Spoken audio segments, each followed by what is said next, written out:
And here we are with Podnutz episode number 110. 110 episodes, wow. Not that I've done them all, but, you know, it's still a lot of episodes for any show.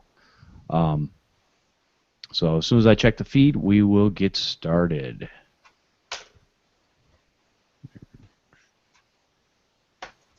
You know, I must be verified now because it's quicker and quicker every week.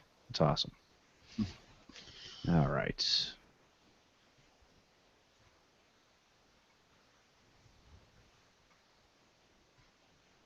Shrink that. All right.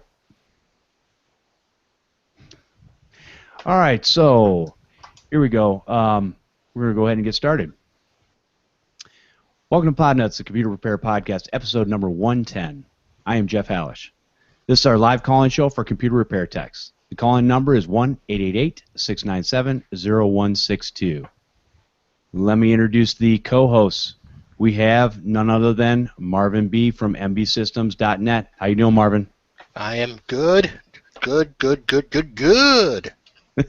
That's awesome.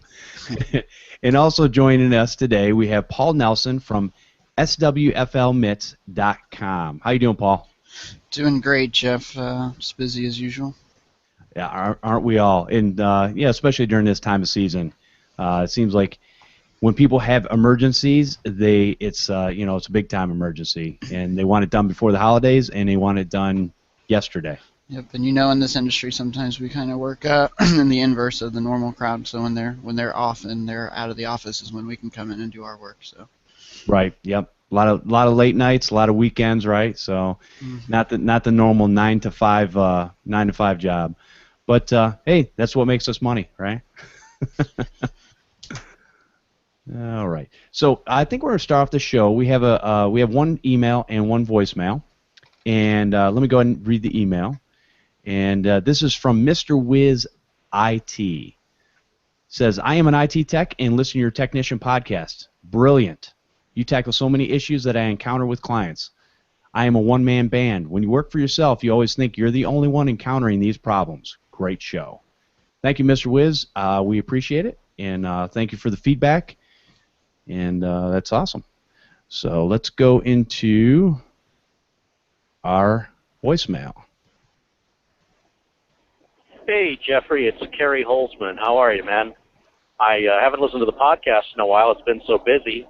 But I had to drop a couple computers off to California and thought I'd drive them over there, and that's a good time to get caught up on my podcast. And I just listened to a couple of your shows. Episode 400 I just finished about Boston Tech Collective, which is brilliant. I've always loved the idea of a co-op. I even kicked around the idea of starting one, but I didn't know what the hell I was doing. So I'm glad somebody's done it. And then I was listening to show 405 with Chris Jones about cabling, describing some things, and I just wanted to clarify a few things because I used to do cabling. Plenum cable isn't or non-plenum cable. That question came up. It's not a fire hazard in the sense that it's not going to potentially cause a fire, but it emits a toxic smoke when it burns, and that toxic smoke could cause people to become unconscious long before the fire has reached wherever they're at. But when you have a ceiling where the air is being cycled through the building, and that toxic smoke can go into the rooms, that's why you have to use plenum cable versus non-plenum. So the non-plenum emits a toxic smoke when it burns, the plenum cable does not. And then the other thing, he kept referring to wraps when he meant twists. And there was a question about the difference between a patch cable and a regular running a cable. And typically when you run a cable, you use solid core wire. And the wire's not going to move around, right? You just run the cable, it's done. That's why you don't run the cable directly out of the wall to the back of the computer, because if the cable's getting unplugged and plugged in, you'll break one of the cables. Just like you take a piece of metal, you keep bending it back and forth. And if the cable, you might have to trim it to where the break is, and if it's too short now, you have to rerun the whole cable again. So you use a patch cable to go from the wall to the computer, and the patch cables are made from stranded wires that are twisted together, so the cable's flexible and twists. Also, Chris had mentioned that the send and receive pairs are 1, 2, 3, and 6, and that the other cables don't matter, but they do matter. If you don't punch them down, and you don't put them into the RJ45 connectors, you will not be able to attain gigabit speeds. I had a client that had a 100 megabit network. I upgraded them to a gigabyte, and it just would not connect to gigabite. It would always connect at 100 megabyte. And I looked through the connectors, and I could see somebody went through the painstaking processes of only putting 1, 2, 3, and 6 in the connector, which had to be a nightmare. The other thing is you won't achieve the speeds is you can't have too much of the interior cable exposed, or you're not going to achieve maximum data throughput. Those twists in the cables are very, very important because they create a shield. And, you know, for all I know, you already know all this stuff, and for all I know, I'm listening to a show that's, you know, so old that other people have already responded to it. But just in case they haven't, I understand Chris doesn't do it because it's time-consuming and it's cheaper to buy pre-made cables. But understand that the patch cables are made from stranded wire cables, so they're more easily flexible without breaking the cable inside. Cables you run in the wall are solid core. If you've ever tried to not punch down, but put RJ45 ends on a stranded wire cable, it's very, very difficult because the wires aren't stiff, and they just move all around until you get it in the jack and get it, squeezed down with a crimping tool. So, I always installed Cat 6 when I could because that future-proofs the customer. If you put 5E in and then the customer upgrades, you have to recable them at 6 again. Imagine a situation where you cable 6 and you have to go backwards to 5E. But that's just me. But he was a great guest, and I really enjoyed listening to him. All right. Well, thank you, Kerry. Appreciate that voicemail. I know it is generally a little longer than normal, but a lot of good information in there. And, when we did a cable show on Podnutz Daily with Chris Jones, and he explained a lot of the cabling and stuff that he does and, you know, kind of what works for him. And Kerry was just, kind of talking about a couple of things that we didn't really go into a whole lot of detail on all of it because there is a lot of information when it comes to cabling, believe it or not. I didn't believe it, but, there's a lot when it comes to that. So I learned a lot, and, you know, I've actually punched down my own cables and stuff, and I didn't really understand the difference between, you know, the stuff that I used to run in a ceiling was actually, I was always wondering why it was stiffer than the stuff that I would hook to the back of the computer. Never thought about it. Like I said, I've got the tools, and I put my own ends on, and my stuff has always worked, but I was very limited on the knowledge of what I was doing. So yeah, that was a scary show for me to hear. I listened to that show because I've done a good number of office cabling, and just hearing about all the kind of like codes and all that stuff I actually made my boss. We were on our way to Port Charlotte and to do another cabling job, just a small one. I think it's only like a few drops, 3 or 4 drops, and some cable. I was like, you need to listen to this episode, like while we're on the way up, just so you know. Oh, that's cool. All the hazards, about you with the, the lawsuits and stuff like that you could get in trouble for not doing things to code. Oh yeah, and there's so many, and depending on where you're at, there's so many things that that you really got to know your code for the area because there's a lot of things that I was unaware of, and I've to be honest with you, I've ran wire that's laid right on the the drop ceiling, the hangers. I didn't know, and nobody had told me, and now I have a better understanding of, why they don't do that, and I don't think our stuff ever got. If it did get checked, I don't know what happened, because I'm pretty sure it got checked at some point, but maybe I wasn't there at the time. I don't know. Right. Yeah. Well, you know what happens a lot of times is stuff doesn't get checked unless the if it's an office building and they are doing some sort of renovation where it's going to call for permits in another area. That's really the only time it gets checked. I've actually I just am going through that now, but I've gone through this for probably the last 15 years with fighting.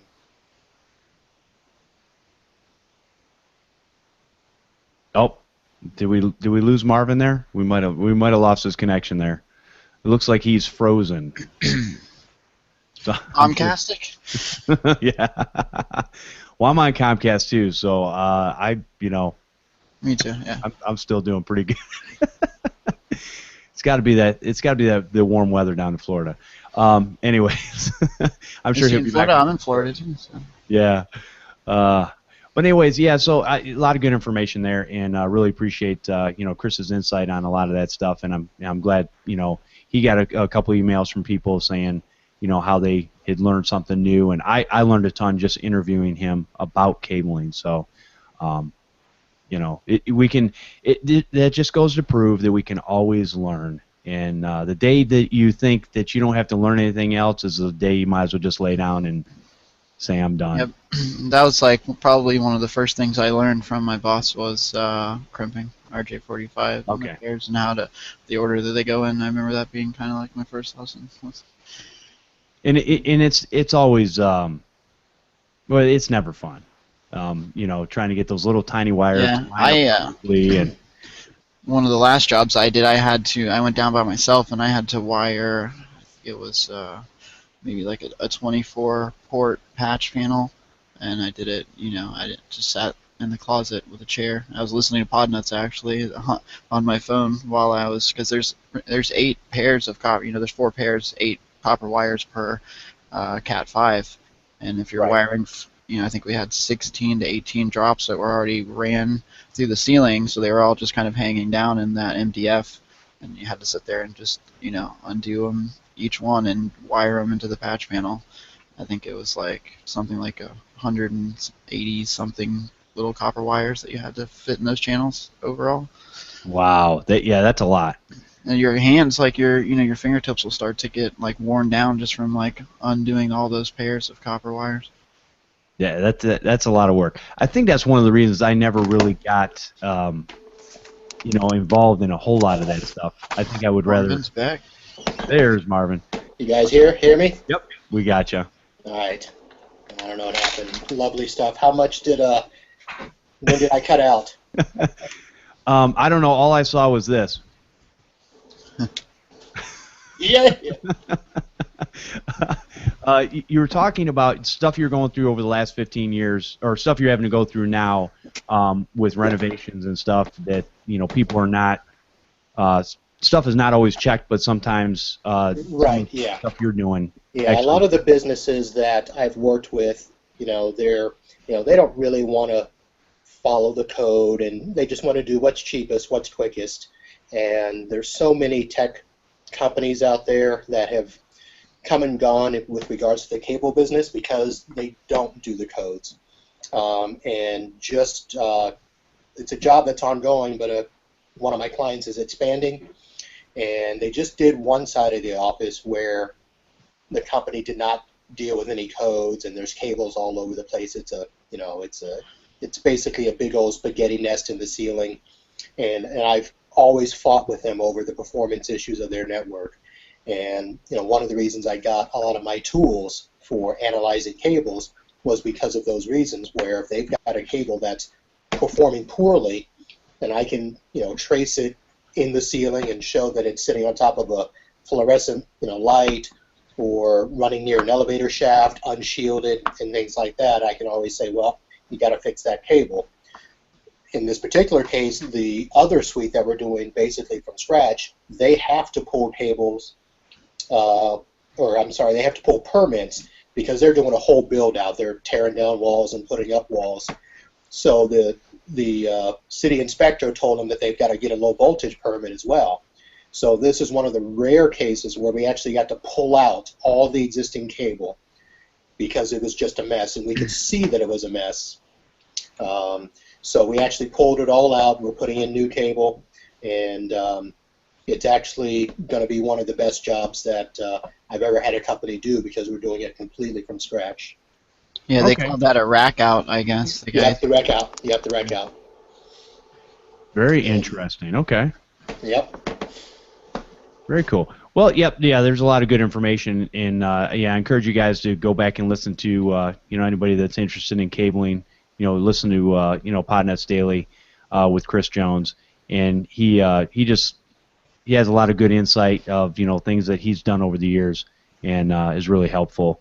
And one of the things to note about what he did say is that if you're going to do cabling on your own, you have to check city code with response to cabling, because each city, each county is different.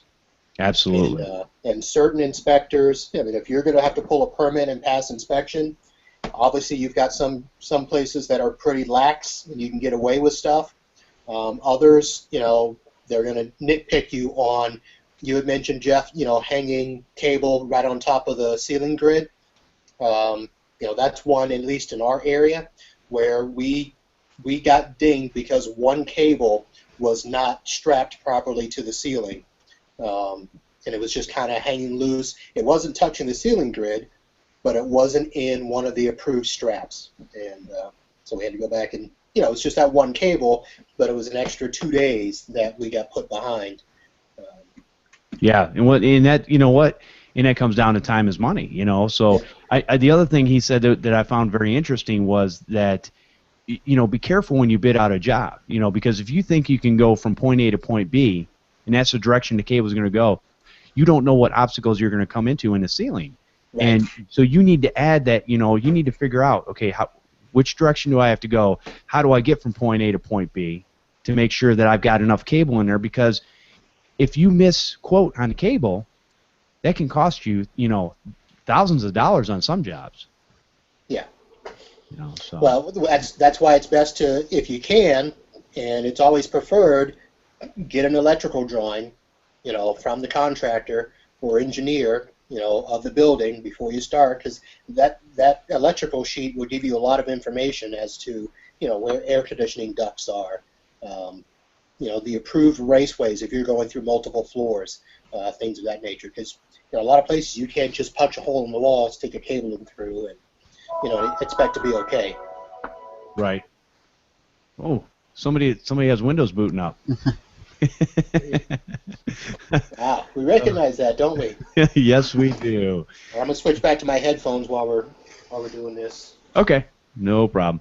All right, so I think one of the things that we're going to do is one of the subjects I came up with today was talking about maybe software tools that we use in the field, in the shop, you know, on-site, off-site, all that kind of stuff. I think that, you know, just different things of how, you know, kind of how it works for us, and you know, what's work. Here's Marvin again. I'll open up my toolkit folder. We can see here. So, what's I would say what's one of the main tools that you know, as a technician, that you guys use it all the time?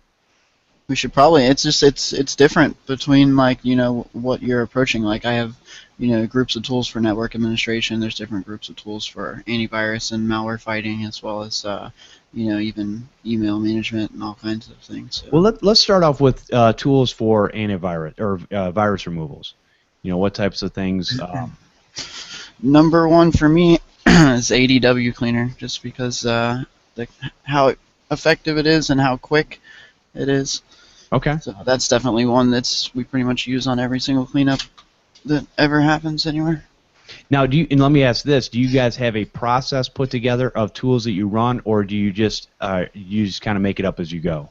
Well, my boss's former company that you know, we kind of came into this company kind of inherently from, they had a official checklist, you know, that ran down, you know, the whole list in a certain order, you know, like junkware removal tool, and then Hitman Pro, and then all these things. And it's like, I guess, like one of the last shows I heard you talking about, you know, that it's good to have, you're talking about creating your documentation and everything, and it's good to have that type of kind of checklist that you can run through, because you can kind of ensure a set of standards, and, you know, for every computer that you give back, you know, there's a certain standard. But sometimes, you know, from the everyday lay tech's point of view, sometimes it's, you know, like, man, I know this computer's clean, I'm on step 4. You know, it's like there's like maybe 9 steps, and they still have to, sometimes they can get frustrated having to run through the last 5 when they feel that they have a good grip on the machine at that point. So. No, that's a really good point, because I just think about the processes I use, and we'll talk about it in a little bit, but you know, things like D72, where basically I have every tool that I use, I have it ticked. You know, I have it ticked ready to run in auto mode automatically. So what I've started doing, though, when it comes to that stuff, is I actually started using less of the tools and unticking a lot more stuff and going through my main run through. And then if I feel there's more problems outside of that, then I'll look into a couple different things. But you're right. There's a lot of times where I really felt like I was running so many tools that you were basically, it was just redundant, and they weren't really finding anything, and it was kind of like, so yeah, I would kind of pick my handful of tools that I use on a regular basis, and then I do a couple different things too with how I do that now. But hey, Marvin, you're still muted, I think. Is he frozen? No, he's not frozen. He's sitting there. But all right. What about now? There you go. We got you. All right. Didn't want you to hear my donut smack. Gotcha. So, did you hear what we were talking about? Yep. Pretty much, I agree when you're talking about the antivirus tools. I mean, I follow a checklist as well, but a lot of times you do sit there and think, okay, do I really got to run through all of these just to make sure it's clean? But you had made a point I was going to say is that in using D7 in D7 tool, if you just simply check off for the automatic, a certain group, and my group is really, a lot of the pre-removal stuff. So in terms of, finding the move shortcuts and cleaning up temp folders and stuff like that. But I always run the JRT. I always run the actual malware scan. I always run TDS killer. And then once I go through those, if I see that, yeah, there's a bunch of stuff I notice in the malware scan, then I'll go back and run, malware bytes, or I'll run, super anti-spyware. I don't run ADW cleaner usually until the end because it's going to cause that reboot. Okay. And then one of the ones that I usually don't run all the time unless I've gone through all the other stuff and can't seem to clean one out. And there's one that has been pretty persistent in the last few months, and I don't know if anybody's run across it, where the temp file folders will just constantly be written to and just, fill up with gigabytes of data within a matter of hours. You don't really notice it until it hits, a couple of gigs, and then it gets to the point where it's writing file after file after file, where it could be writing, 15 files a minute and slowing the system down. Wow. And the only thing I found to be able to remove it is the Malwarebytes anti-rootkit. Okay. It took a while to figure that out. Well, that's a good tip, though. Because you run combo fix, you run ADW cleaner, you run road cleaner, you run the stinger, you run all the other stuff, and I had gotten away from running the rootkit from Malwarebytes just because sometimes it just takes forever. Right. And I said, you know what, let me run it. So that's helped me out the last couple of times. I've run into that maybe 3 or 4 times. In the first 2 times, I actually wiped the system. Wow. And I was kind of upset with myself for not taking that one extra step. It probably 15 extra minutes to run that scan, but I had already spent 3 hours trying to clean it up before. So. Right. There's one I seen my boss run the other day. There was something I think, I don't know if it's one of our technicians or the customer actually identified it or brought it in as an FBI virus, but it was some type of malware that basically had some type of like superseding screen window like over the whole thing, so you couldn't really do anything in Windows because I had this a white screen, whatever, that was over on top of every this desktop and the taskbar. It was just fixed to the front of the whole operating system, so they actually booted into like Kaspersky antivirus rescue disk. Right. And was able to kind of mitigate the things that way. I had never seen that tool, like the Kaspersky rescue disk, but yeah, that's great for the ransomware. The reason was a white desktop is because either one, the code was broken, not showing the screen, or 2, it wasn't hooked up to the internet. A lot of times those things are they're actually live windows, and they have to have a connection to the internet to show FBI virus, ICE virus, or whatever whatever that type of whatever it's saying that you did wrong.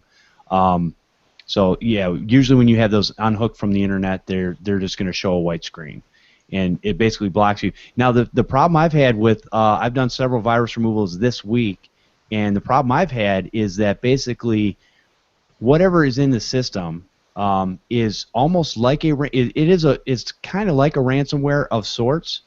It won't let me run any tools.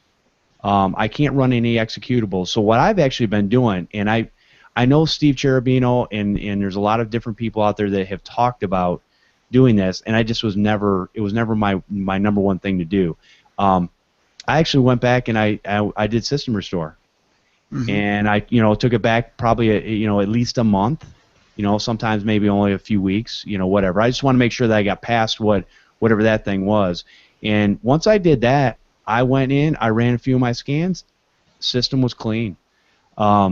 And that saved me a ton of time just doing that. So the other thing I had, we were talking about ADW Cleaner. I love the tool, and it does seem to pull a lot of stuff out of there, a lot of your different registry files and different things like that. But if you're using it with, the remote support software I was using at the time, I think it kills the network connection.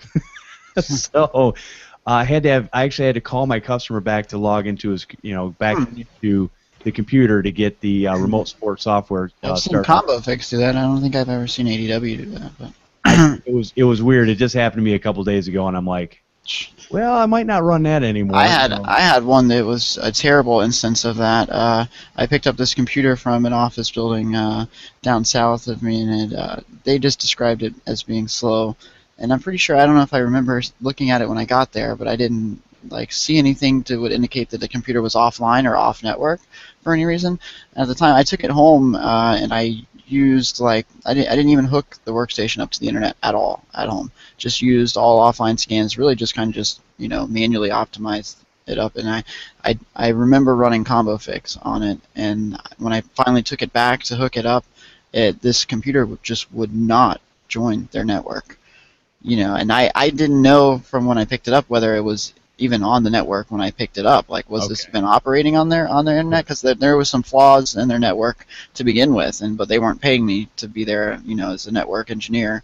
They were just paying me for a cleanup, and then it just kind of, I don't know if it was Combo Fix that messed up the network card or something. But even running the full the resetting the TCP/IP stack and all that stuff via command prompt, it still couldn't get it back on the network after that. Combo Fix is one of those tools. It's been a great tool for years, but it is one of my last resort tools. I definitely. Now, Marvin, you said you run Combo Fix all the time. I used to be that way, and then I keep reading things where people are having problems, and I'm not sure exactly what those problems are because it is such an in-depth tool and can absolutely mess some things up. So it's I don't run it unless I literally. There's not another tool that I have to fix the problem. Well, I don't run it all the time. It's not in the standard checklist. That's usually after I've run through the initial set of stuff. If I've gone through my initial stuff, JRT, Malwarebytes, Super Anti-Spyware, ADW Cleaner, Roadkiller, and then the last resort before I consider a wipe is Combo Fix. Okay. So gotcha. Yeah, I would agree. That's not that I do it all the time, but okay, good. Okay, if I'm good. going to consider a wipe, then I might as well run Combo Fix. In one of the other tools that talking about tools, one of the other tools I use is the Windows All-in-One tool. I've heard mixed things about that, but there's been problems that I couldn't get fixed with the tools that are Now, granted, a lot of the tools that are in D7.2 do basically the same things as the Windows All-in-One tool, but there have been times where I couldn't get something to work, and I was looking at it, and I'm thinking to myself as well, I can sit here and try to root the problem out, or I can run this tool and see if it fixes some of the things that were broken in Windows, and it does. The one or two things maybe that weren't working correctly all of a sudden started working correctly. Yeah, I've used it a couple times. It seems like a really powerful tool. I just kind of, because of like same issues with combo fix, I'm kind of scared a lot of times to kind of run it. I've kind of been wanting to sit down and really kind of dig in deep into it and really find out how it works and kind of, so I know that if I use it, I don't screw something else up with it. 'Cause it seems Right. pretty powerful. There's a lot of things I see on the checklist when you go through, the Windows. That's the tweaking.com, right? Windows. Yeah. Right. Yep. Yeah. Yeah. I find myself running that less and less Okay. after D7. Okay. I'm mainly more familiar with like the kind of network administration kind of toolkit as far as stuff because I don't do a lot of as you know virus fighting and removal, but I do do some on some residential here and there, so I do run through them, but not as much as some of the other stuff, kind of like SMTP diag and a lot of the other kind of mail oriented and network oriented toolkit stuff. Gotcha. Okay. No, good stuff. Yeah, so I think we've named kind of the top ones that we're all kind of I'm pretty sure it's the same in the industry. I just started doing a bit more remote support as far as virus removals. I've always been a person that I would rather have the machine on hand, but what I'm understanding is, hey, if I can log into the computer and I can move around a little bit, a lot of times, I can basically do a virus malware removal, on a machine. Now, if it comes to the ransomware and stuff like that, I still might be old school and have them bring it in or actually go on site.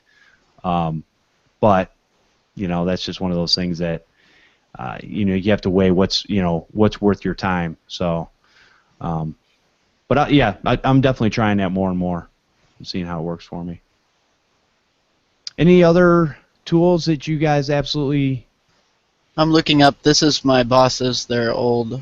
I see this is their old procedure.txt. I've installed this at Malwarebytes plus anti-rootkit, spybot, super anti-spyware, hijack this, CCleaner, combo fix, TFC.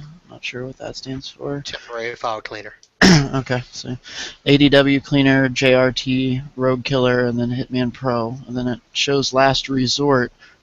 MC Soft Emergency Kit, TDSS Fix Exec, Gmer, and Rkill, Rkill, and then Sophos Virus Removal as a last resort.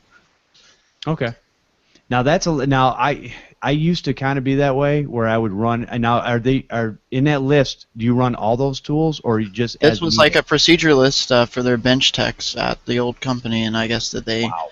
It just says it goes number 1, enter the details in QuickBooks, and then invoice, receive payment, log me in, and then enter safe mode, add remove programs, hide IE, MS config services.msc, and then it goes install, runs through that list, and reset browsers to default security. I think that they made the techs go through this whole bullet list on every, machine that came through just to kind of be thorough, and ensure that kind of, I guess, just a kind of a standard that at least they know that every computer that they hand back to a customer's hands was kind of like, had a standard list of stuff to be done to. It just seems like a lot of running all those tools. Yeah, it's definitely that's where it comes down to the fact that either getting good quality HR, hiring a tech that you kind of just trust in the integrity of their work, and because as you guys. Any advanced tech will see that you have all these things at your disposal. So it's up to your personal knowledge and your experience to know what to apply know when to stop, when you know that something is sufficiently addressed and resolved. So. Well, there's so many tools out there that do the same types of things. When you talk about file temp cleaners, that's one of those things where there's several different tools that do it, but at the same time, it's one of those things where I go, I don't need to run all these. I need to run one temp cleaner. Mm-hmm. That's and hopefully, CCleaner or whatever. One of those ones that I'm very comfortable with, which CCleaner would be one of them that works 100% of the time. I've never had a problem. You guys seen the latest release of CCleaner? They're getting a little intrusive. Yes, that is kind of irritating. Maintenance and yeah.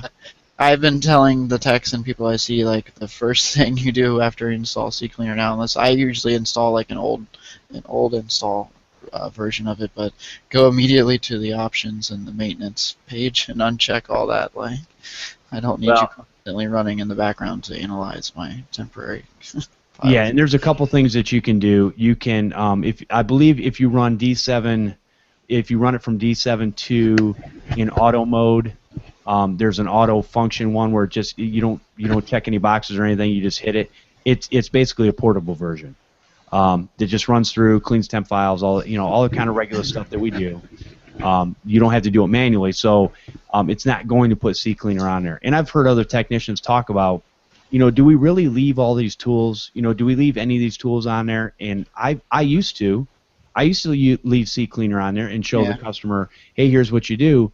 But now that they've gone to that, it's kind of like I don't want to leave it on there anymore. Right. Yeah, it's just a little intrusive, and you wonder. Sometimes you see the progression of, like it wasn't too long ago where Malwarebytes, kind of sold out and did their change, and you can kind of see as the years go by and you use a lot of these applications, you can kind of marvel and sit back at the kind of progression that they go through as far as. Well, I'm going to say this as a blanket statement, and myself included. For whatever reason, even though this is how we make money, technicians are ultimately cheap. And, part of the problem is these people have come up with great products over the years, and we've used them for free. We've abused them for free, and they're trying to get to a model where they can make money. And we've really got to understand that eventually that's the way it goes, because we never supported them as a free version.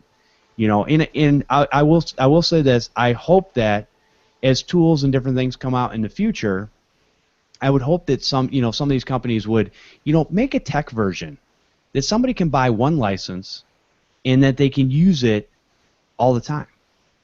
And they can deploy it on their bench machine to fix different computers or whatever. Because that would help with a lot. And I'd be willing to pay for a technician, as long as it wasn't, thousands of dollars, but I'd be willing to pay for something like that to have a tool that I use, or even a yearly update or whatever. That would be fine. If it's something I'm using all the time and it's a very good product, that to me would be the way to go. But that's that's just the way I think about it, because like I said, I've abused them for years and used all these free tools, and I've never donated or paid a dime to most of them. So. And I mean, sometimes you sit back and you kind of think in depth about kind of the power and the uniqueness and a lot of the things about these programs that they wrote. And it is, I agree that there should be some form of reimbursement for these people for their work, for actually developing something that's that powerful and effective. So. I mean, I will say this, one of the, and I think this was genius, to be honest with you. But if you look at somebody who aggregates tools, I think it's GE Geek. I believe it's GE Geek. Oh, I saw that. Yeah, that was amazing. That was like this huge. Was that big inventory that has all the, not only the tools and the links where to download them, but like the like command switch lines and everything. Yeah. So GEgeek.com or something like that. Yeah. So he's basically aggregated all these tools on using a Keter and profiles to automatically update them. Yep. And you can download, and I think the download's like 1.6 gigs. Yeah. So with that, what he did was, in his latest version, he said, all right, he goes, I've had this free version up till now, on a donation basis. He goes, if you donate something from this point forward, I'm going to give you the latest, greatest one. But you couldn't get it without donating something. I'm like, oh, what a great idea. Even though I use tools like D7.2 and stuff like that, I still like to have on my USB drive some obscure tools you just never know. I'm just one of those you never know type guy. So I have a 64 gig stick I carry around with me all the time, and that's got my WSUS offline backup on there. That's got my all my driver disks on there. It's got all my tools. It's got D7.2, all these different things that I use all the time, and that's one of them. I like to keep all those tools, even though the reality is I probably rarely will ever use them, but they're there. So it's better to have them than to not have them, is my thought process. You've inspired me, Jeff. I'm going to go ahead and donate to the GE Geek. Put in my share now. Yeah, he's I think he's done a wonderful job pulling that stuff together. Marvin, you've been using D7 for a while, right? Yep. Yeah, a couple Okay. years now. And I mean, well, remember, I was one of those people years ago. Now, I was on both sides of the fence because there's a lot of tools that I was adamant about paying for to make sure that I had all the full features, because you had the free version or you had the paid version. Sure. And once I saw the differences and I could benefit from the paid versions, I got those. And those were costs that, because most of my clients are business, I could justify a little extra cost by using the paid versions, and I could pass that on to my clients. D7 was one of those tools where I looked at it and said, there's a lot of free stuff in there. Why am I going to pay for it? Sure. But once I think it was 2.5 years ago when I finally downloaded the version and started using it, and I said, you know what? Just the way that it's laid out, the way that it's organized, that's going to save me time. I don't have to worry about every week downloading all the updates. GE Geek, toolkit, it's a great toolkit, but every so often you've just got to go down and, you've got to update. Just like WSUS Offline, you have to update. And I was at the point where, every weekend I'm trying to do all these updates, and I'm like, I don't have time for that. Right. With D7.2, you only updated what you needed at the time, and it was very quick. So that cost was a very minimal cost, and so I did purchase that right away, and that's been a big benefit. But even all my admin tools and all of that, if there's a tool that I find that does the job, and if it's a couple $100, that doesn't faze me one bit, because most of the time it's worth it, especially if I'm able to charge my business clients a couple $100 a month to pay for it. Right. And so that. Because that's going to cut down on your time, it's going to make you more efficient, more effective, and that makes a lot of sense. And I think that's where it's hard for. Well, I was going to say it's hard for sometimes for us to think of the benefit in those terms, but even as a single technician myself that works on mostly residential, I still to the point where I go, okay, do I want to spend 6 or 7 hours working on this machine, or do I want to spend an hour? What's more important to me? Do I have 6 or 7 hours to spend on a weekend or something like? Sure, but I don't want to. So I want to make myself more efficient, and not only that, it helps the customer out because I can get the machines back quicker most of the time if I'm more efficient versus holding it for You go to any of these other places and they Best Buy or whatever, they will they might have your computer for a week, 2 weeks, 3 weeks. So that's in that cost, I think over a short period of time will pay for itself most of the time. Even like you said, even if it is a couple $100. Right. Well, I think the two biggest examples are obviously D7, where when you look at the amount of time that it can save you with the automated tasks. But the other one is Ninite. Yes. There were a couple of clients that I showed, hey, go to the website, select your software, download your file, and do it for free. But I had a lot of business clients where I was responsible for updating their workstations, and between the Microsoft updates, I had that automated, through my servers and all of that. But once I looked at the, updating Adobe Flash and Java and Adobe PDF Reader, we were doing the PDF Creator, we were doing, even stuff like Google Earth. I wanted the customers to allow for me to do those downloads, so that they wouldn't have to worry about getting all of the extra software, Right. all of the add-ons and stuff. So I forget what I got the first one, but basically I'm paying $95 a month for the Pro version that I can stick either on my servers or on an admin station. And $95 a month, to some techs, that's a lot. Sure. That's a monthly cost that they have to put out. But for me, I'm updating hundreds of machines. a month. And I basically, at 5 minutes per machine that I can bill a customer, my largest site, even though I've got a couple of clients that are big, but I think my largest site is 55 computers. And so basically, you know, 5 minutes, you know, you're basically spending about 4.5 hours trying to figure out a way to manually push out, Adobe Flash and all of this stuff. And that's what I tell my customers. It's gonna cost 5 minutes per station to make sure all this stuff is updated. With Nanite, I'm done in half an hour, but I can still bill them for 4.5. Right. Exactly.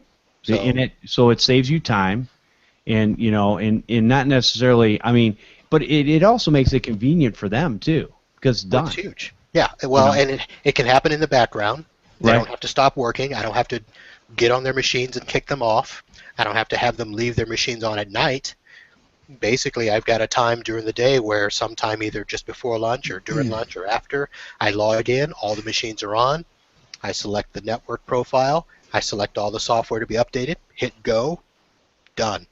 And then you can export a report after it's done to find out which stations got the updates and which ones didn't, so you can go back later and check those stations off again later. Can you go and run through and uncheck something? Since the first thing that comes to my mind is I have a lot of different clients and sites that require no higher than certain software. Like Adobe Reader 11 is one I'm always uninstalling constantly.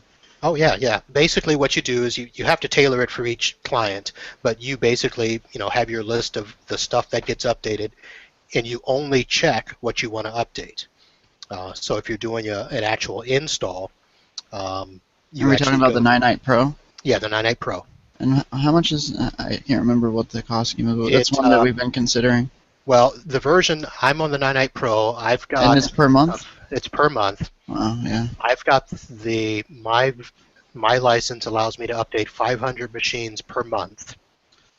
And there's a variance. There's like a 5 or 10% variance. So if I'm over 1 month, they won't charge, because a lot of times what happens is it resets every month. So it's not 500 machines total. It's whatever 500 machines you do that month. Right.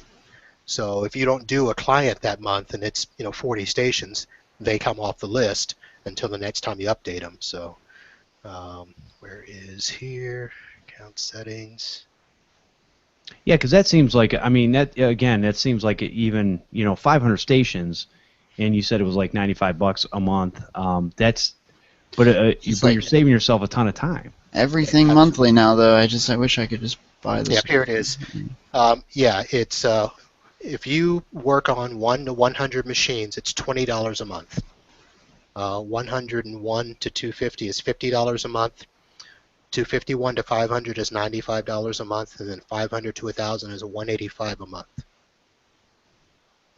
And that's not, I mean, really, that's not bad, considering, because the other thing is, if you use like the free version of Nanite, you can't update your Flash player, but in the Pro version, the Flash player updater is in there, and I think there's a couple other things too that were in there that weren't in the free version. The residential. Right. You can use. Absolutely.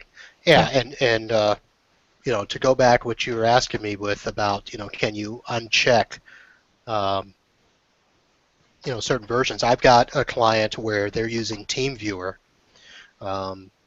for their internal remote support along with my stuff, and they purchase version 8. So I just basically have to make sure I don't ever check TeamViewer version 8. There is a feature, and if you just simply you can tell Nanite to just simply update, and it will basically go out, check each and every station, and whatever software is on that station, that's what gets updated. So you don't even have to worry about selecting the software that's on there if you don't want to. In my case, I do go through, and I've got a list for each client of these are the softwares that should be on the station, and these are the softwares that I only want to install or update. So normally what I'll do is I'll go out and just do an update. I'll select the software, and then those will be checked. and then I run the report, and if there are new machines on the network, that's where I can go back and instead of doing an update, I'll say install, and then I will select those machines that need that software. And so I run 9 twice, and like I said, most clients I'm in and out half an hour, even with 2 full scans. Nice. Very nice. Well, Paul, does that answer your question? Yeah. Oh, wow. So Paul, with that, I mean, what types? So when you guys have to do updates to your networks and stuff like that, because I know you're mostly just you're a managed service provider, and you probably deal with a lot of networks. And I know that's something you're working on this weekend. What do you guys use right now to basically update those systems? There's not a whole lot going on in the background through automation. That's one of the things that that we can use. As we start to scale up in the industry, we'll probably have to be looking into something like that. But most of it's just done through our weekly visits and everything manually when we kind of are doing maintenance on the computers. Okay. With that along with GFI and everything. So that's why we've kind of been looking into possibly the 9 Pro. And I can't remember, there's one other thing my boss has been kind of researching and evaluating. Okay. And I know, another tool that somebody had brought up on Google Plus, I think, I don't know if it's today or yesterday or something, and it's a tool that I actually started using a little bit too, was Patch My PC. And that was a nice automated program right at the end of my virus scans or whatever. I would launch that program, and, it goes and patches anything that it sees on the system already. It'll patch it, update it, make sure it's up to the current version, that type of thing. So that's a nice little, and it's a free automated program that you can use. So I think there's tools for different tasks, and I can definitely see the benefit of having something that can basically be on the network and just hit every machine at once without having to individually visit those machines. So that's pretty cool to me. And then, you guys are going through, you're manually updating a lot of your stuff as you work on them. Yeah, that seems like it could be that'll keep you busy. That's for sure. Yeah. So that's why kind of looking into something like, because like I've been in discussion with Marshall and Marie and everything, and just kind of real big on the automation and everything. So. Well, just so you know, you can actually, if you get one of the products like GFI or ConnectWise or some of those other products, 9 actually will incorporate into those products. Okay, because we use GFI. All of our clients are on GFI. Yeah, I've looked at it. It seems a little.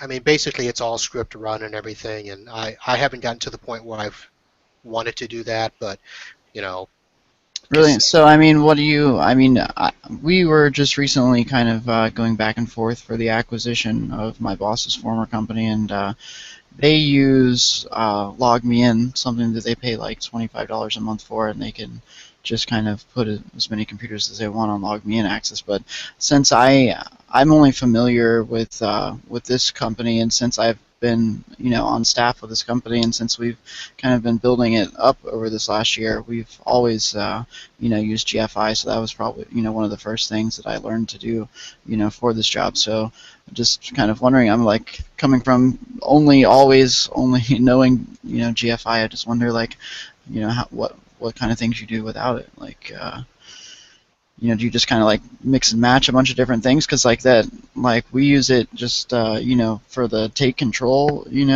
most of the time, and then the data overdue notices. I feel like if I didn't have all of our contract clients on GFI, that I'd like be like definitely dropping the ball. That would actually be a great question for Chris. I use GFI, but I do not use all of the features of GFI. Oh, definitely. I don't definitely either use all the features either, and that's sometimes I've kind of want in my spare time to kind of talk to the software engineers and everything, and they're really nice. They're always welcome to get on conference calls with you and kind of make sure that you're like that you know about all of the features that are there, and kind of make sure. And of course, they're real keen to kind of sell you into the other upgraded features as well. But Yeah. there's a lot of stuff I don't use either, but you know. Yeah, I mean GFI I use mainly for the server monitoring. I have a few That's right. I workstations remember over you there. saying that. Yeah. I use it for the managed antivirus. Yep. The patch management I've not ever really done because we will use the internal Microsoft tools for all of our business clients with servers. So we'll use the WSUS features in their server to take care of all the updates on stations where we can approve what we want pushed out and all of that. And I actually don't even use GFI for the remote access either. Really? I've got a mix. I've got clients on LogMeIn. One thing that was a nightmare, and that's still a big issue for that acquisition, is that they've used LogMeIn for years, and they have all these former clients in a client base that have the LogMeIn remote access on it. But now, when we're taking over the company and kind of receiving calls from former clients, and there's been so much turnover over there, that I notice for LogMeIn, a lot of these clients and different sites have different site level passwords to connect to these computers, and those are just kind of lost in the wind. So a lot of times it's completely, we have, even the LogMeIn is there, and we have the password to, the parent, the parent LogMeIn dashboard. We can see the workstation listed, but a lot of times when we try to connect to those workstations, if you don't know the password for that specific, so you're using LogMeIn Central, and everybody's split into the different groups. I'm not sure which LogMeIn it is. This is a different company that we've kind of been running for the last few weeks, and evaluating whether we want to purchase or not. My company here that I've mainly worked for, we just do managed services in GFI. They do a lot more. They do a lot of break fix and residential, and they do a lot of business clients that haven't been kind of romanced the right way to be into the kind of support and contracts that we do over here. So it's just a lot of break fix for business. But it is a LogMeIn Central kind of thing where you log into a web dashboard, and it has all of the clients and the machines that you can access. But I know a couple of times when you try to access them, it asks you for another password. Yeah, usually it's if the PC itself if it's not connected to a domain, you're going to have what's called the master password, which is usually, it could be separate than the local administrator password, and so that's where, if you don't have all that stuff documented, it becomes a problem.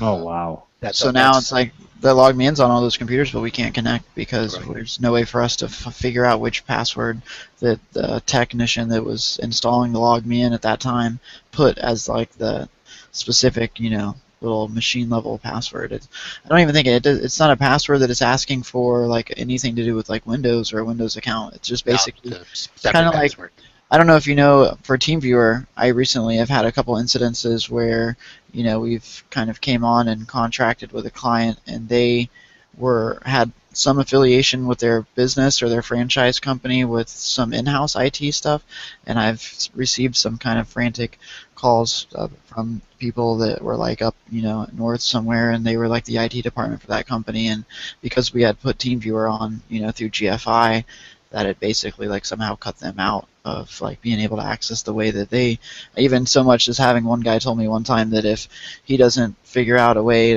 to remove our access and get access to that computer, that he was going to lose his job or be terminated, because basically his position would no longer be viable, or he would have nothing to do if he can't have access to that network that we kind of took over contracting for.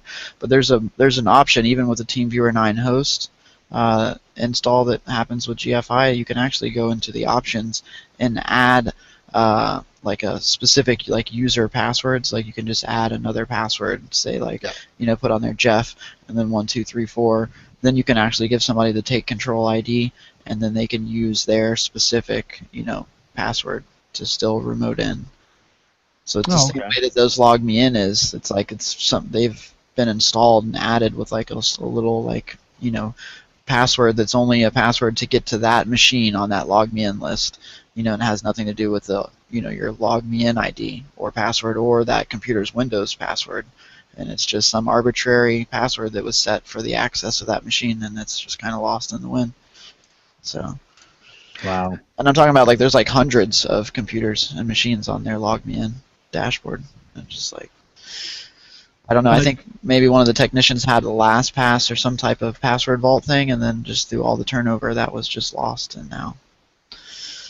Yeah, I think that's the biggest problem with taking somebody else's work over is that you've got to go in and basically from the ground up figure out how things are working, what they're doing, and you basically got to recreate the whole system yourself. I don't know if there's ever a smooth transition in just taking something over and hey, everything just works because, in my opinion, there's not a lot of here's the way I look at it. Whenever I do documentation or anything for a customer, I give them full documentation that if they fire me tomorrow, somebody else could come in and actually pick up where I left off.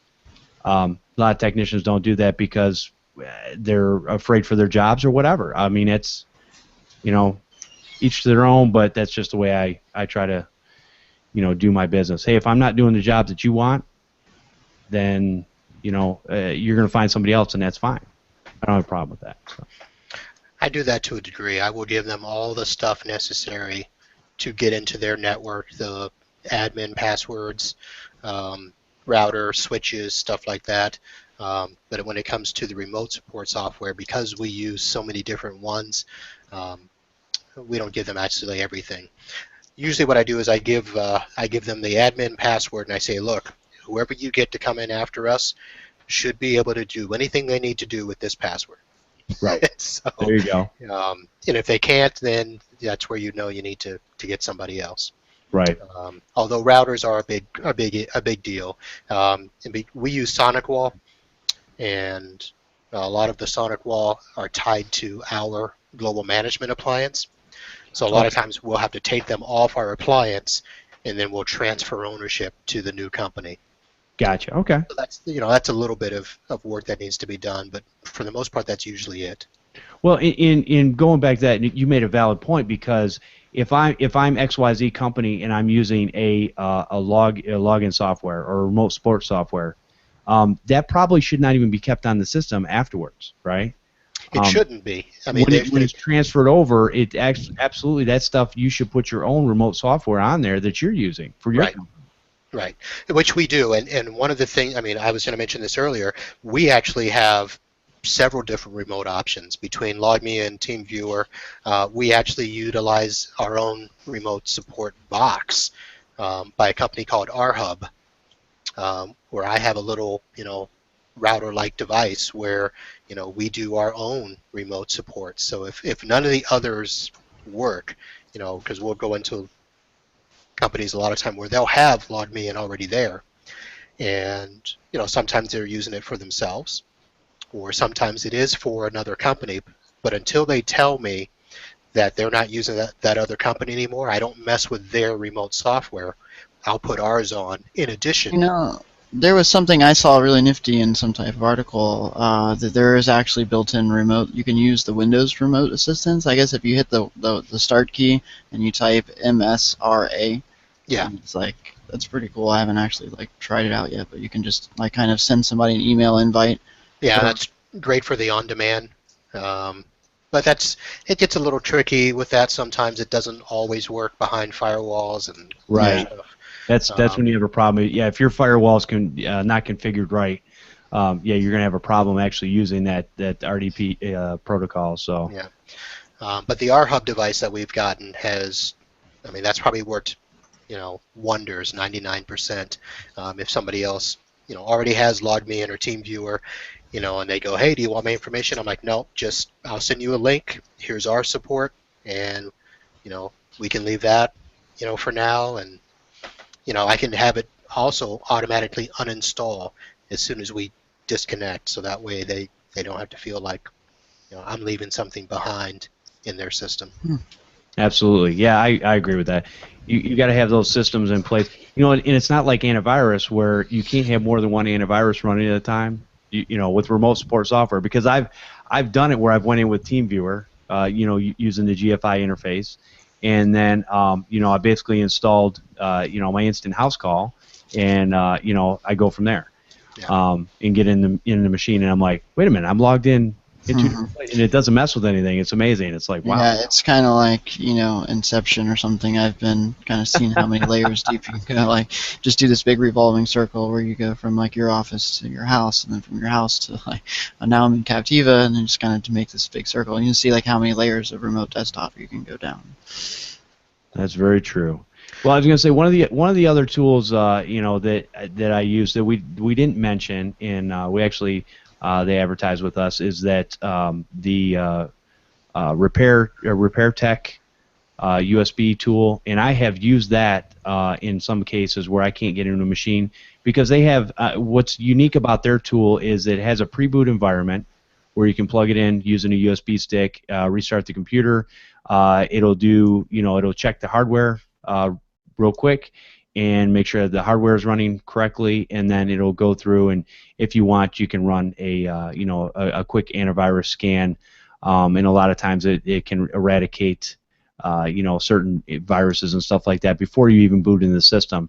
And then they have another thing on there called TechWaru, which basically is similar to D7. It works a little differently. You kind of check the things that you want to run, more in a menu style, scrolling menu style, and you kind of run things from there inside the system. So that is another, that's another option out there.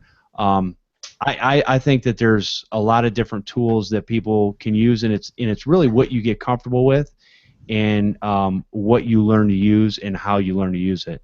And if it works for you, keep using it. If it doesn't, then you might want to look at some different tools. But a lot of us as technicians, I think, really have been using a lot of the same tools, for years.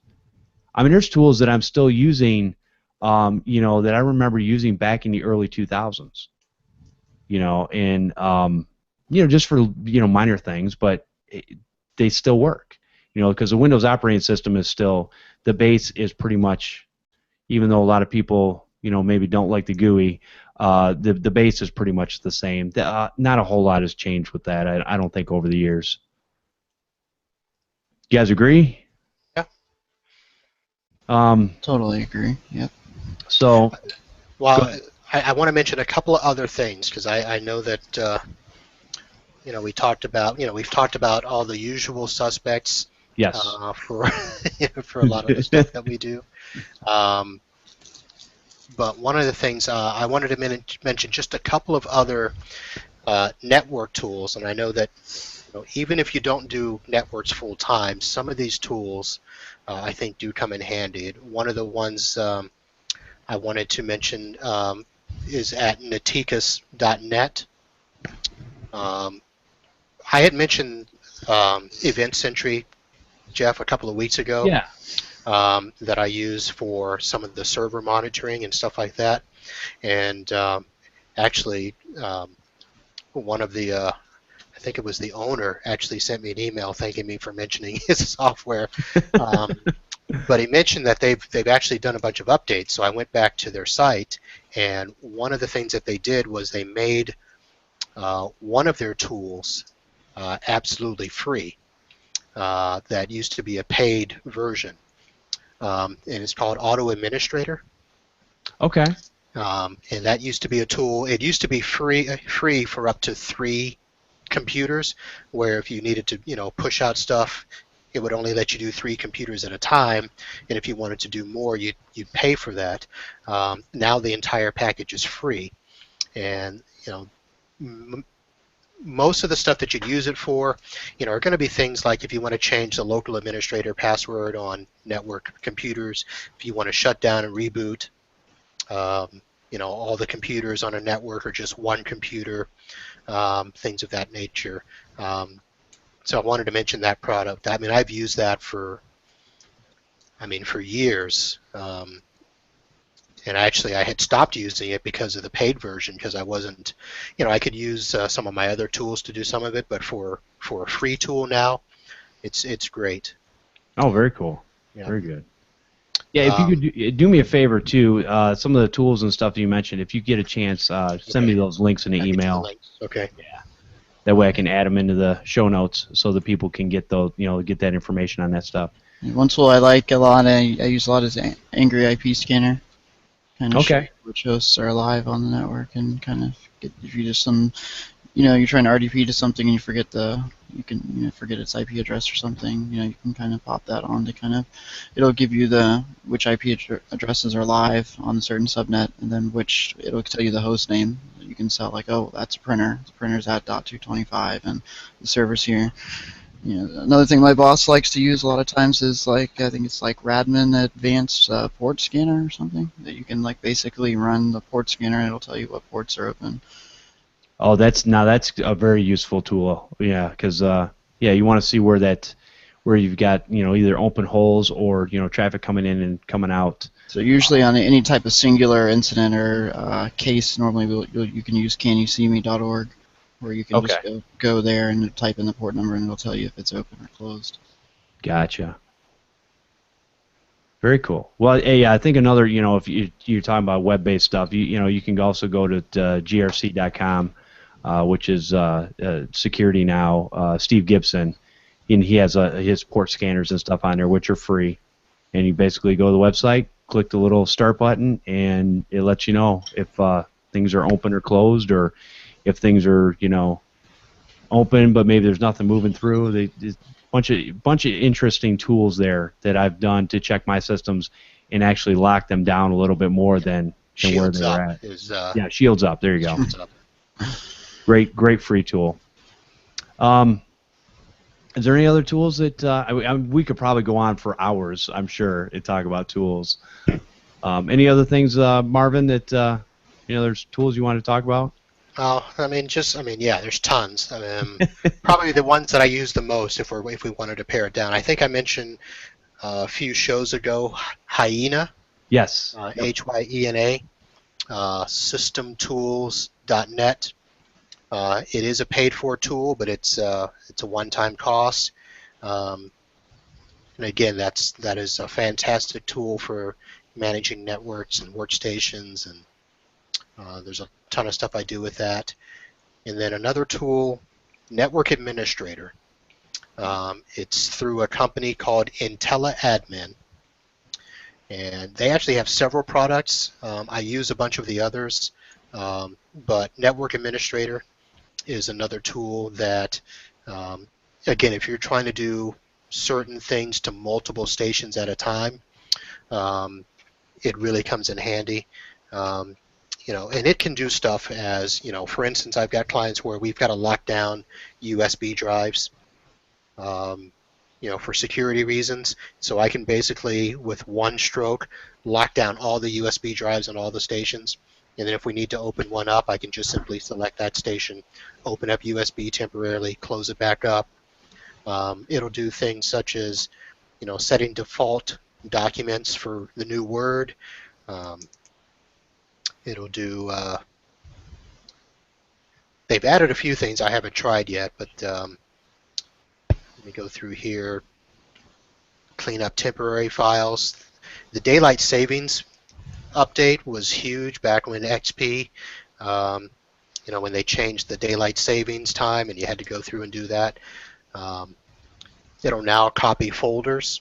So if you needed to push out, an entire folder to all the computers on a network, you can do that from this tool. Wow. You can force a group policy refresh. You can block Internet Explorer from automatically updating. You can kill remote processes. It's a lot of stuff on there. And that's just called Network Administrator, IntelliAdmin. I'll get the link for that for you as well. Now, Marvin, where were you a couple months ago when I needed that tool I had a client that couldn't go past Internet Explorer 8? And now you tell me there's a tool out there that would have blocked this thing, even though it automatically went through like 3 separate times. I've been here, man. Why didn't you tell me? Oh my gosh. All right, so yeah, you know what? The next time I run into a problem like that, you're the first person I'm going to contact, because I scratched my head trying to figure that problem out. Yeah, but anyways, I mean, that was huge. I mean, we had to go through that years ago, where I had somebody who couldn't go from 6 to 7. right? And I mean, I struggled with the, Microsoft came out with, it's whatever, the Internet Administrators Kit, Internet Explorer's Administrators Kit, and I went through trying to do all that stuff manually. And when I found this tool, it was just awesome. I could just basically hit it, and it would block IE7 and 8. They actually have it. They have a specific one for 7, a specific one for 8, which doesn't apply to most people. But now they have it to where it's just an automatic install blocker. So it will not update Internet Explorer at all, no matter which version it is. Okay, great. Good Hey to know. Jeff, my boss is kind of getting back, my partner here, so I'm probably gonna have to head on out back to that site. Sounds good. Well, hey, Paul, I appreciate you coming on. And if people want to find you, what's the best place to find you? You can just email me at paul@swflmits.com, and that's good enough. I check my email on a continuous basis, ongoing basis. So. Very good. But I appreciate giving me the chance to come on and kind of hang out with you guys. This will be my first time using the Google Hangouts. It's pretty nifty. Yeah. Kind of Very like good. switches back and forth. It's like some like automated, like news anchor type of thing. Like, sorry that I did not know it was a webcam show. Or else, next time I'll get one rather than be the blue man. So. Yeah, the blue man. There you go. No, I appreciate you coming out and sharing with us. So, hey, thanks, and we'll talk to you soon. Okay, you guys have a good holidays. If I don't talk. All right. Okay. All right. Merry Christmas. Okay. Thank you. All right. So, Marvin, any other tools that come off the top of your head? That's probably the bulk of. I made a note here. You had mentioned something about using one temporary file cleaner. Yes. And for the most part, I know a lot of us will use CCleaner. But I actually will use all of the cleanup tools inside of D7. And one of the reasons I started using that over CCleaner is when I'm doing the cleanups on a station, I want to clean up temp files and all the profiles at once. And the D7 tools will do that, so it cleans up every profile on a station. But one of the ones I wanted to talk about, I don't know how many of our listeners or people in the chat ever do remote servers, where they're doing terminal servers. But I've got several that I support, and trying to clean up temp files on a server where you've got 20 to 25 remote users is a pain in the butt. And this tool called IC Sweep has come in handy for me, and I can't remember. Let me grab the thing here. It's from a company, or the site is like Control-Alt-Delete Tools or something like that. Okay. But it's basically a site that was started for Citrix and terminal server utilities. But IC Sweep will, go into a terminal server. I log in, and it will clean up all the temp folders of all profiles that are not being used at the time. So if you do it during the day, for people that are logged on, it won't clean their stuff. But if you log in after hours and there's nobody on, it'll clean all the temp files from all the folders on that server. And the reason I use that tool as opposed to any other is because if you ever use D7 cleanup on a remote station, people can't log in until you reboot that server. Oh. Okay. So I found that out. That's good to know. Yeah, I would have never thought about that. So. Yeah. Very good. I found that out the hard way. I cleaned up a bunch of remote servers on a Sunday afternoon, and Monday morning people couldn't log in. I was like, I don't understand, and I rebooted all the stations, and it was fine, but tracked it back down to the fact that I, those temporary folders are critical to, the cache information for logins. Sure. So if the server doesn't refresh all that stuff, people can't get in. That's a good point. That's a great tip. That's going to save somebody some time. I can almost guarantee you. Yeah. Because it would have been a head scratcher for me. What do you mean it doesn't work? Right. No, and I agree. I actually use the temp file cleaners in D7.2. That works just fine for me. One of the things that I'll use CCleaner kind of as a secondary sometimes, just as a double check. But pretty much all the stuff is cleaned up using D7.2 because I'm an advocate of cleaning my temp folders well before I get to doing the virus malware removal. Yeah. Especially if you're using scans. I mean, there is manual ways to do things, but if you're using scans, the best way to do that so that it's not searching all these temp files is to get rid of them ahead of time. Yep. Get rid of all your cache, get rid of all your, there's a couple other things that I tick on there. I think I can't even remember what they are, but there's a couple of extra things I tick under CCleaner sometimes in advanced, just to make sure that everything's out of there. So, but yeah, I've started using it as a secondary thing, and then I don't like putting the full app on there because of the so-called CCleaner monitoring now. Yeah. I'll run it after. The only time I really run it now is after I have done the Revo uninstaller. Okay. And then I'll go through and just run it to clean up any additional registry information. Sure. But I don't run CCleaner as much as I used to. Yeah, me neither. Even though it's still a great tool, and I still, if somebody asks me, I have them download that tool and use it because it's dead simple for anybody to use. So, yeah. Well, I think we've had a full show here, and where can people reach you at, Marvin? Well, they can reach me. I'm here in the chat as MB Systems Inc. Email is marvin@mbsystems.net.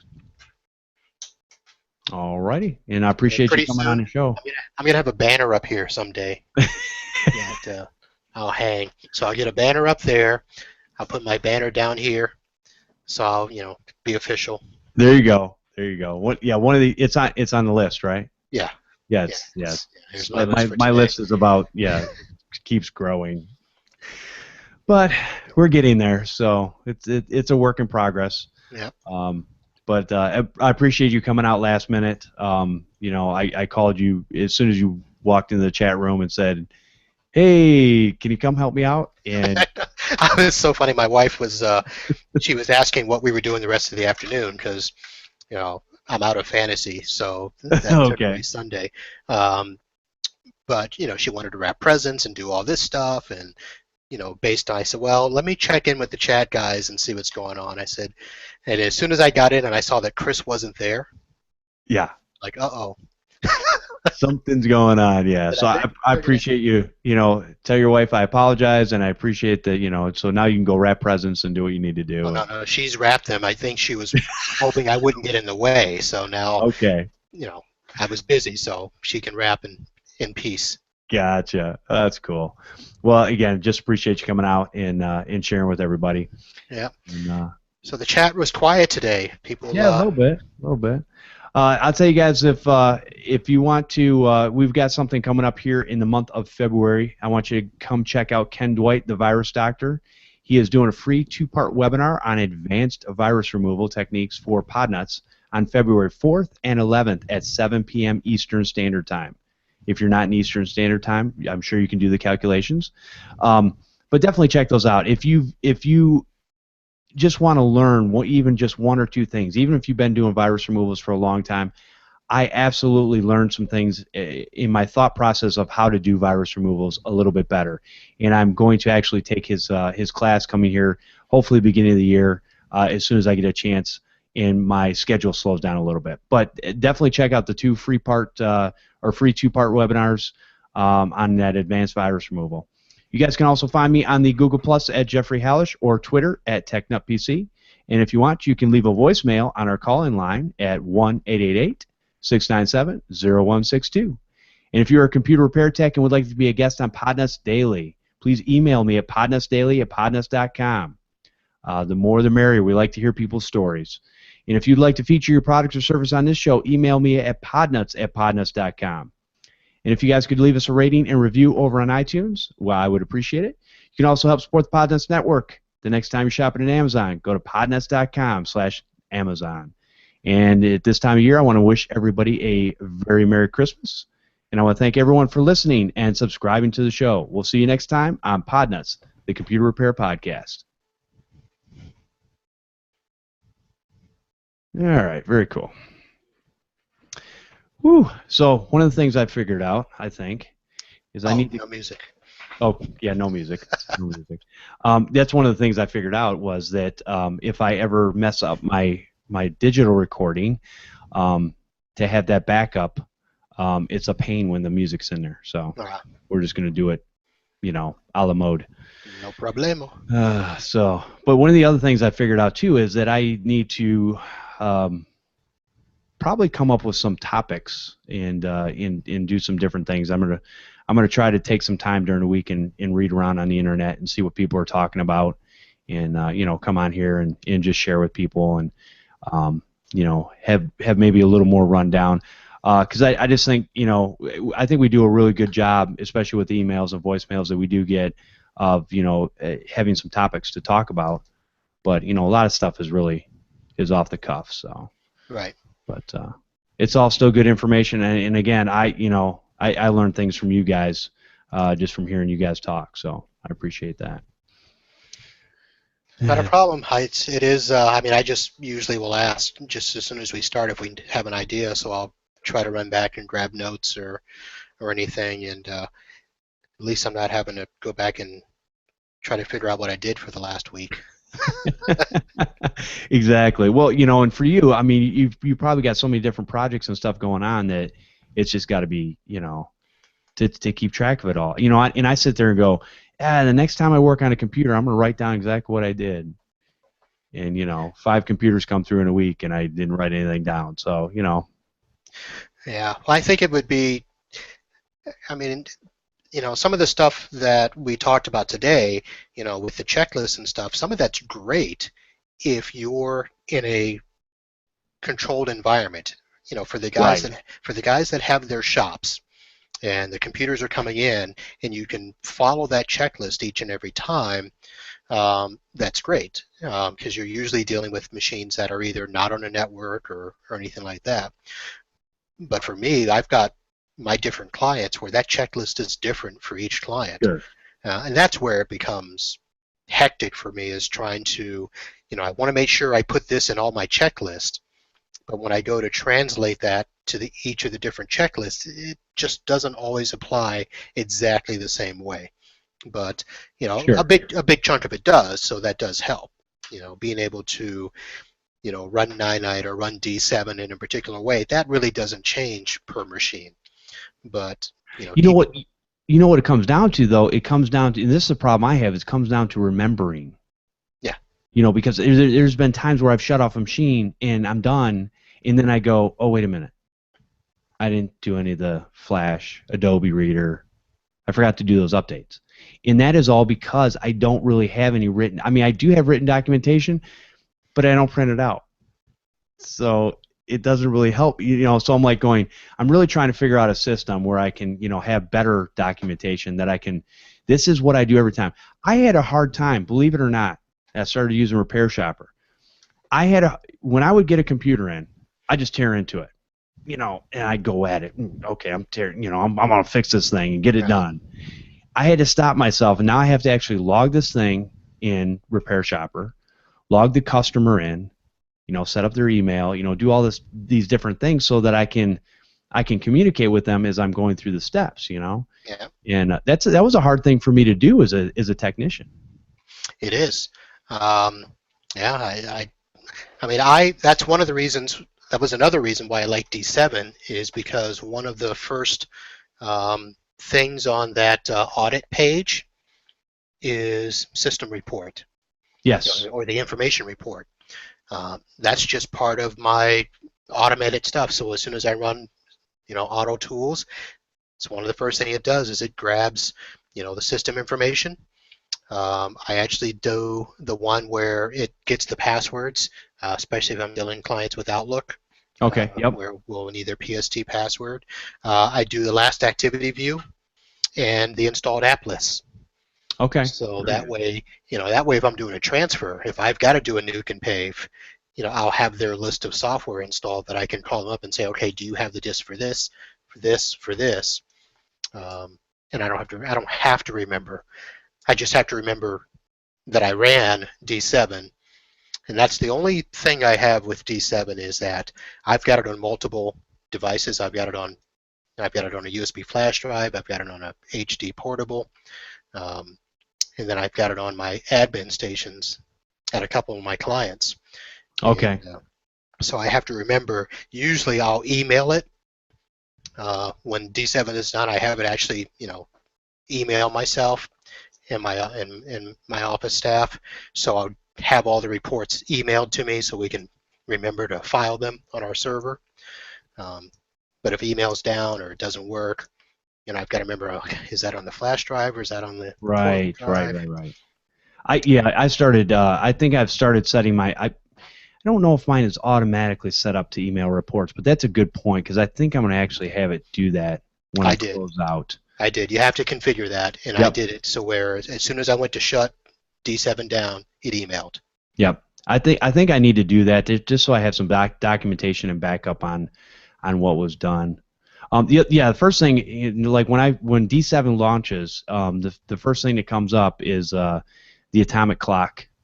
Now a lot of people find this funny, but I can't tell you how many systems that I've started up and go, why doesn't Windows Update work? Why doesn't this work? Why doesn't that work? And I never think to look at the clock. Yep. See that it was somehow reset back to 2002. So this actually checks against the atomic clock and make sure that the timing's right. So because if it's years old because the CMOS battery died, then it won't work. Yep. And then the other thing is crystal disk info.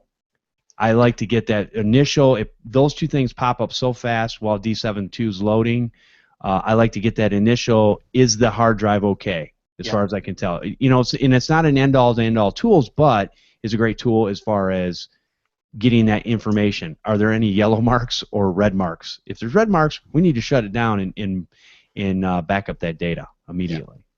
Yeah, yeah, I actually have it. It's funny because I have it on one of my utility disks, but I can't.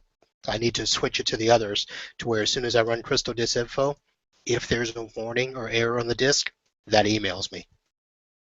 Oh, there you go. So I immediately on my phone will hear that ding, and that means I know Crystal Disk Info has found an issue.